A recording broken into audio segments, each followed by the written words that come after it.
Now we are going to test our API if it is running perfectly. So first of all, you have to open your Postman, run your Postman. Then after running the Postman, I want also simultaneously to run also the MongoDB so that I will check if my data has been saved in Mongo database. So this is my Postman. You gonna create a workspace here. My workspace, I'm going to call it she can code code 4. Then I create. After creating this workspace, I'm going to create folder because I'm expecting to have many collections or many projects in this scan code 4. So now this is our first project code. You have to click here to create a new collection. Then I'm going to rename this collection and call it a free mentor as a project name, free mentor. This is our project. Now I'm going to create a new request of testing our API. This request must be having a post method, and this request is sign up as we have seen. Then in this URL we type a URL of our API. So I'm going to write localhost because our server is running in localhost server, then localhost on the port of. Let me first of all run my program. npm run dev start. As you can see, my server is running on port 4040. So I'm going to put here 4040 as a port number of my server. Then the next, in order to access my API, I have to put the route. The route starts from the server.js here in the app.use. So I'm gonna copy this and come and paste it here after the port number. Means after the port number, I'm going to access some services that are being provided in this route. As we can see here in this server.js, we are having this route, but it calls a user route. And inside the user route, also we are having a slash sign up as a completion of our route API. So I'm gonna copy this sign up again and repaste it here in order to match it clearly. So another thing we are going to add in this request, we are having body request. In this body request will be containing all data that we need to push on our database. So in this case, like if a user is going to create his own profile, means that he will be sending some data. So as we have seen in our model, the data should be saved in database is first name, last name, email, password, phone, gender, and age. So I want to copy this in order to have a quick hint in my head so that it can help me to rewrite it quickly. So I have to come in this section of request body of all request. So in order to send a request, I have to send data in body as we have specified it in our controller. Here we have said that the data we are going to save in database will be coming in the request.body. So that's why I'm coming here in body and select this to raw and select the format as JSON. The JSON format, as we know, is started by object. After having this object, I'm gonna put this and this and this. Means inside this we are putting the value, and here variable, and here we are putting the value of our data.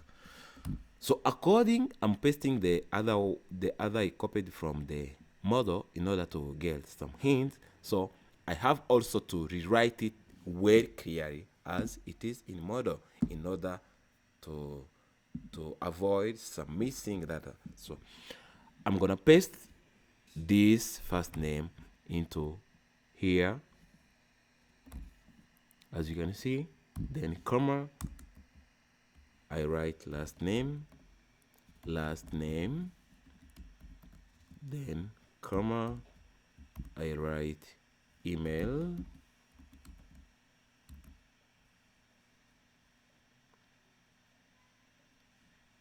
then comma, I also write password, then comma, I also write phone. As you can see, phone even is also a string, so I have to put it even in quotes. So we always use a quotes for a string value. So gender, then comma. We have also age. So for this age, because it's not a string, I'm gonna put its value as it is because it's number. So the number should not be in quotes. So I'm going to put here 25 age. So assume here we are going to put some values of this request. My first name is Yam. Last name is Ben. Email is yamben@gmail.com. Then password is 123451. Then my phone number is 078888. Then my gender is male. Age is 25. So I have to clean up this because this can cause me the error. As you see, now I have a red icon that shows me this is not the JSON format. So after having this and checking whether if my server is running and my database is well connected, I have to send the request and check if I can get a response. Wow, this is the response. As you can see here, now this is my response. My response has the status of 200, means that it's okay and success. Now the data that have been saved in the database is this one. Would you mind if I save another one who called John Alex? His email is John Alex. Let's take this as this. So the age is 29. So let me make another request. As you can see, now even John has been saved successfully. So this is how we test our API. By looking even in our database, as you can see, I can have a quick look on my database and see if I can get those datas. So you have to open your MongoDB campus if you're using the offline database. Then once you open it, it's going to load some plugin. Then after loading it, it's gonna bring where I can connect to my database. Then I check if the data that I sent in my database, I have to click on connect. I'm gonna check if the data sent has been saved well in my database. So as you can see, I have my database here called FreeMentorDB. So I'm gonna check in users. There are two documents. Two documents is Yamben and Alex John. Now this proves that our data has been saved successfully in our database. Thank you so much. I'm gonna make another video for showing you how you can implement another API of getting all users that has been saved in our database. But this will be quick because most of codes we have already set it up. So be in touch and we are going to use only 5 minutes to create this API.